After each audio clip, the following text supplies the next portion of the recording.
The Obama administration called dozens of foreign and defense ministers to Washington to take stock of the campaign to defeat ISIL and to remind them of the coalition's ultimate goal.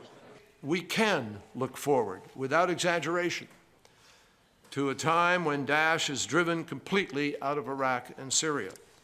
Naturally, the meeting focused on what has been the coalition's preoccupation, destroying what ISIL calls its capital in Iraq. The liberation of Mosul is now in sight, and we must, as a coalition, get it right in supporting our Iraqi partners. But the war won't be over when the airstrikes end.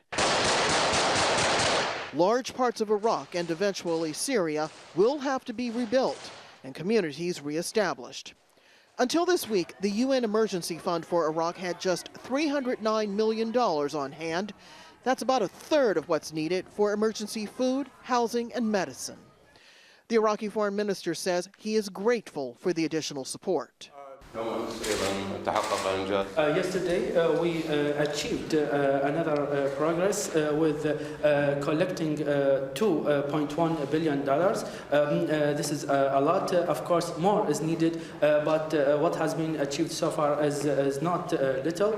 Perhaps the biggest achievement coming out of these meetings is the agreement by countries to provide the psychological support for the Iraqi people.